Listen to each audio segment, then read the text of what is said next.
Le damos la bienvenida al economista Rodrigo Mendieta, exdecano de la Facultad de Economía de la Universidad de Cuenca, actualmente profesor e investigador. Economista Mendieta, el gobierno nacional ha dado a conocer en sus boletines oficiales tres puntos que señalan los resultados del viaje. Un memorándum de entendimiento sobre un acuerdo comercial, se entiende, un acuerdo bilateral de comercio. Señala que hay avances en materia de renegociación de deuda y un compromiso de donación de vacunas. No se tienen por el momento mayores detalles. ¿Qué expectativas tiene usted en cuanto a los logros efectivos que pueda traer este viaje presidencial? Pues sí, yo creo que en el caso del acuerdo comercial, como debemos tener claro, estos acuerdos comerciales, sobre todo tratándose de una economía tan grande como es China, pues va teniendo varios estadios, ¿no? Va teniendo varios pasos que te tienen que ir siguiendo y obviamente hay un proceso, depende de cada país, pero hay un proceso que es relativamente, digamos, no se va cristalizando en el corto plazo, sino en un plazo mayor, en un mediano plazo, ¿no? Y por esa razón se ha anunciado que se ha dado un importante avance al mismo, pero que obviamente vendrán y se han ido marcando hitos de fechas, ¿no es cierto?, hacia adelante, como es el caso de, digamos, pues, hacia de aquí durante todo este año, que se irán negociando, que se irán recabando información, intercambiando información con las comisiones que cree tanto el gobierno de China como Ecuador para el efecto. En ese sentido, consideramos que es importante, digamos, China es un mercado amplio, estamos hablando de 1.400 millones de habitantes con una capacidad de pago muy interesante y sobre todo que puede dar cabida a productos de exportación no tradicional, en el caso del Ecuador, que está teniendo un repunte bastante, digamos, pues importante para la economía ecuatoriana, como es el caso de todo lo que tiene que ver con la pesca. Ahí estaría incluido el camarón, pero hay otros productos también que obviamente se pueden ir incrementando. Obviamente que también esto va a traer, y justamente como parte de ese análisis, afectaciones, ¿no? Porque van a haber empresas, industrias y ciertas, digamos, pues, sectores comerciales o sectores de actividad económica en general que pueden verse afectados. De hecho, eso va a suceder. Pero para todo ello, yo creo que impera el análisis inteligente en este tema del acuerdo comercial.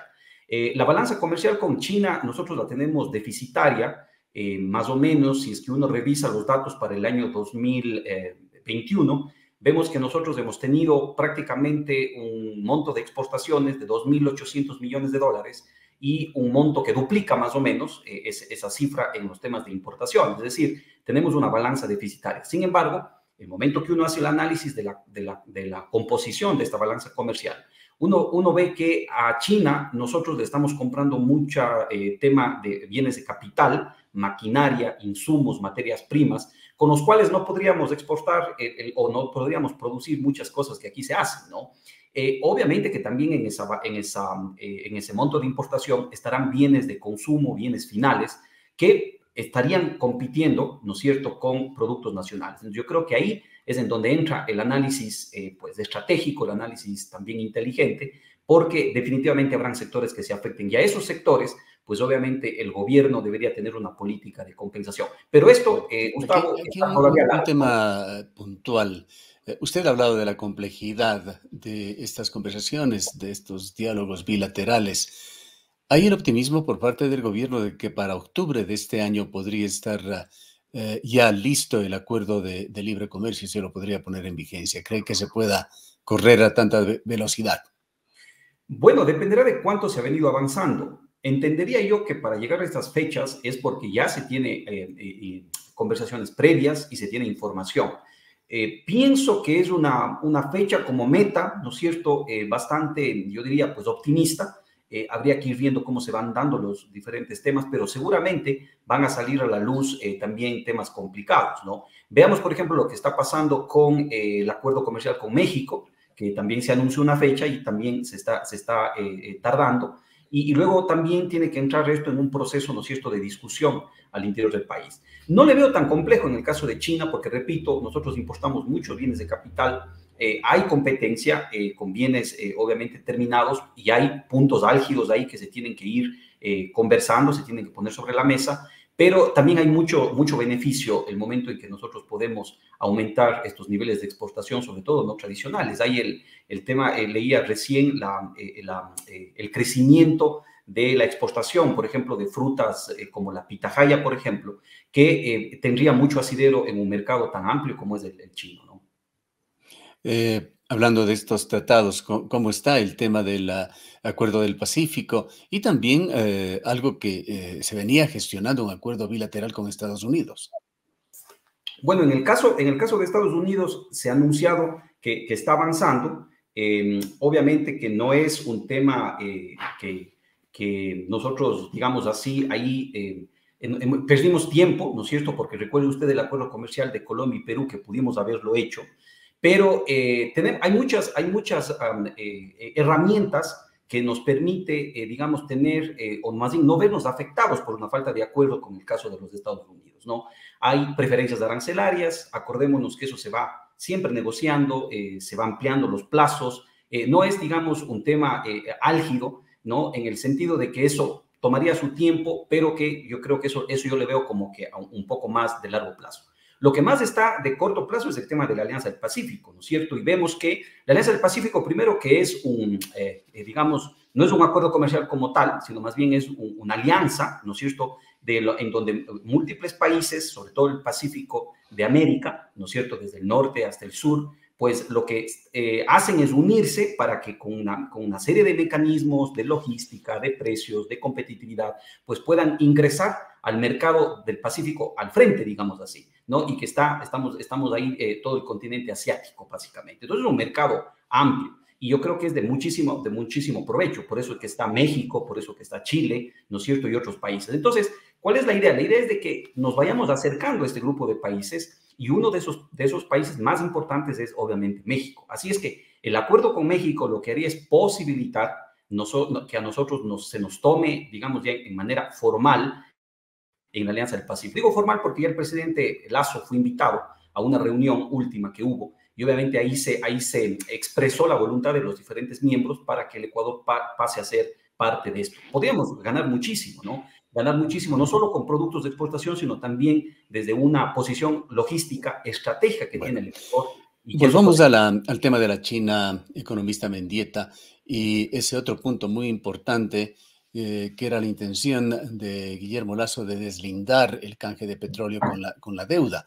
De esto no se ha dicho mucho, quizá lo más concreto lo dijo el ministro Juan Carlos Holguín, quien señaló que se abren mesas de trabajo entre los ministros de Economía y Finanzas de las dos naciones para tratar la oxigenación de cuotas de la deuda y las garantías con petróleo, textual del ministro. ¿Cree usted realmente que la China va a tener flexibilidad en este tema, ya sea por compasión con Ecuador, por la razón que sea, por intereses con las condiciones que vengan, o por ética, pensando en los perjuicios que esta relación bilateral han causado a los intereses de Ecuador en el pasado? A ver, bueno, ahí yo creo que en el caso de la venta anticipada de petróleo, yo creo que no vamos a tener mayores resultados. No pienso, es un poco mi posición, puedo estar equivocado, hay que ver más adelante qué sucede, por dos razones fundamentales. Primero, porque ya queda poco petróleo que entregar del acuerdo que se hizo. Se han entregado ya 1.174 millones de barriles de petróleo y nos queda por entregar 160 millones de barriles de petróleo. Obviamente que hablar de millones de barriles de petróleo es una cifra, pues, grande. Claro, se Nosotros, habla de unos más o 5 mil menos, millones de dólares de deuda.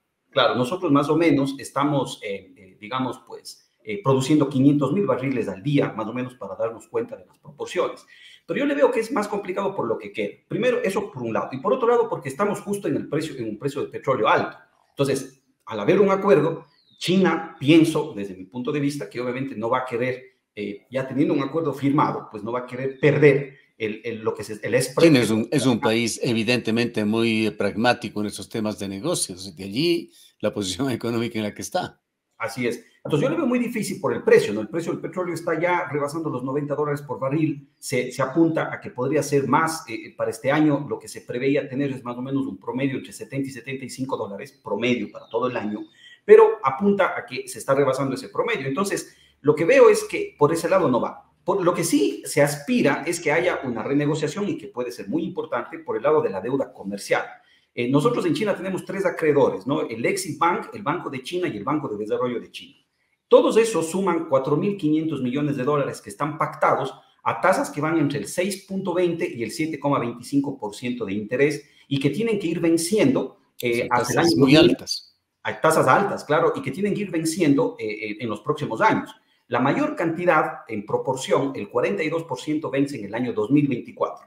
Luego después hay vencimientos en el 2025 y en el 2026.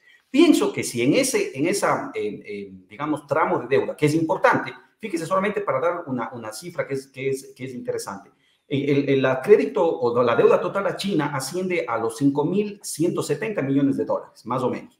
Y con el Fondo Monetario Internacional, el Ecuador tiene una deuda de 6.174 millones de dólares. Eso para que veamos que prácticamente tan importante en temas de deuda externa es China como el Fondo Monetario Internacional. Bueno, la diferencia sí es marcada en temas de plazos y tasas, ¿no? Porque con Fondo Monetario tenemos tasas mucho más pequeñas. Entonces, ¿cuál es la idea? La idea aquí es que se logren reducir estas tasas y ampliar los plazos.